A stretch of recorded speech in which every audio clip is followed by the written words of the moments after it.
I am a planner by nature.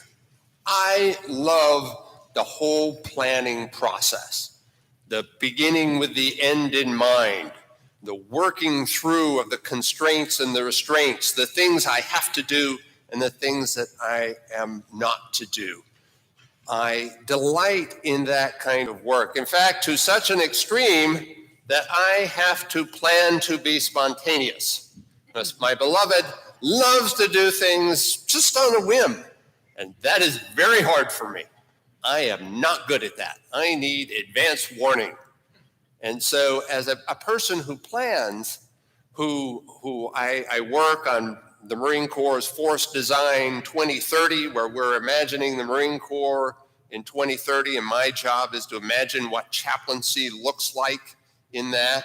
Or the Navy has a new plan for 2045, and I have to imagine what chaplaincy looks like in 2045, which is, I'm getting out next year. So this is long beyond my own time frame to be with the organization. Nevertheless, that's what I'm called to do, to be a planner. And one of the great things about planning is to have good commander's intent, to know what the end state is supposed to be.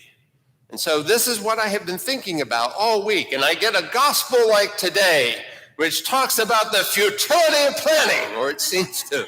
And I'm like, holy cow, Lord, hit me right between the eyes. So what is going on in today's gospel? We have someone in the crowd who has called out to Jesus, the teacher, and has said, please divide this inheritance that we have received among us. Now, this in and of itself is not unusual. Rabbis in this time period were often asked to serve as judges and arbitrators. It often took place within community. And as one who watched the numbers of the latest lottery roll past and see that it did not include any of mine, incidentally, I've been asked to pray for a lottery ticket once. This was a long time ago. I prayed for my friend Bo's lottery ticket. Turned out he had all the numbers except the Powerball. So he ended up winning like $1,000, something like that. This is way back when. And I said, Bo, remember to tithe. I said that when I prayed for his ticket. And sure enough, he wrote me a check for $100 that I put into the discretionary fund. So good on Bo. Bo, I don't know if you're out there. I know you're Catholic. I know you're retired now, but I remember that moment in time. So if any of y'all get a winning lottery ticket, remember to tithe.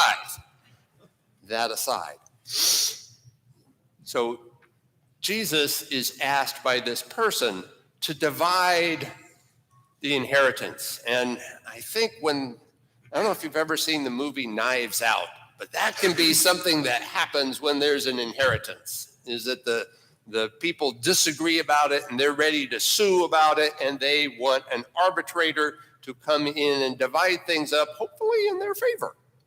And so Jesus is asked to do that.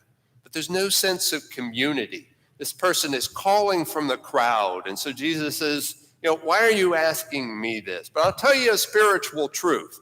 And he gives us the spiritual truth about holding on to things and thinking that the things are ours and not held on behalf of someone else. And that is a spiritual truth that is very real. It's very cautionary.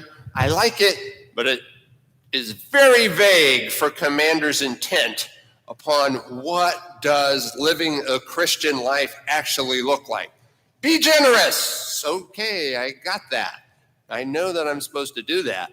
How do I work that out in my own life? Jesus doesn't have a lot to say about that, and it's very frustrating to me, Jesus, when you are not more clear, because I would love to follow the rules. Just help me follow the rules. Instead, you provide this vague commander's intent and say, figure it out. You got it. I'm like, do I really?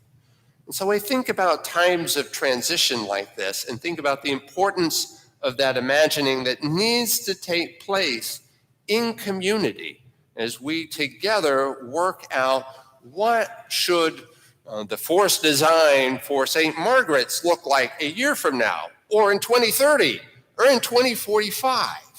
What does that look like? And how do we go about crafting that? How does your vestry right now and your search committee go about crafting that? And as a supply priest, I have no idea. No idea. But I know that we need to pray for them. And I know that y'all's input to that process is vital. It is absolutely vital to be a participant in that process so that at the end of it, it can be a new beginning, because planning never really stops. I looked back years ago and there was a force design 1915 for, it was written in like 1890. So these things have been around for a while. I've often thought, how accurate did we get it? Sometimes good, sometimes not so good. But the spiritual piece of that is to understand the importance of the process and then attend to all the trade-offs that happen. As you think about these things, think about your own life and work.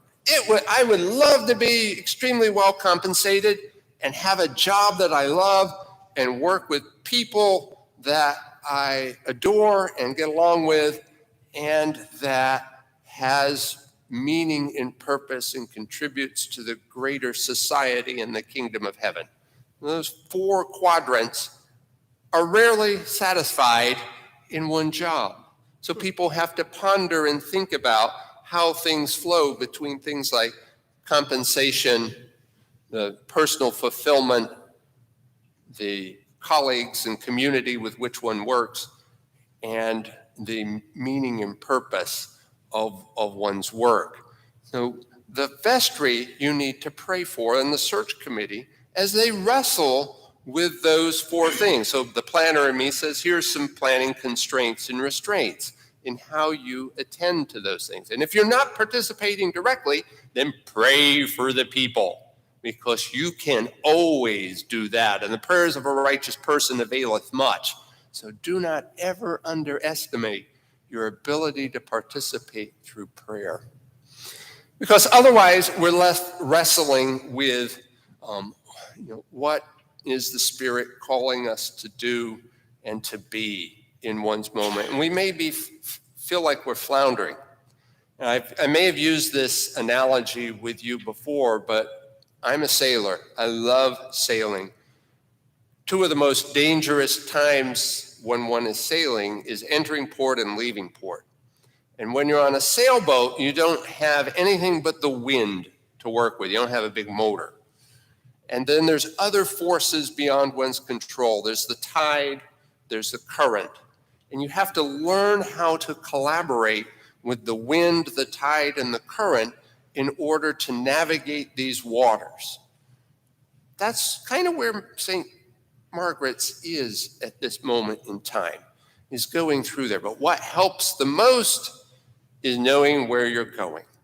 So that is my prayer for you and for your search committee at this time of transition, is that you have good communications about where it is that you're going, both this year, 2030, and 2045, and ultimately into the kingdom of heaven.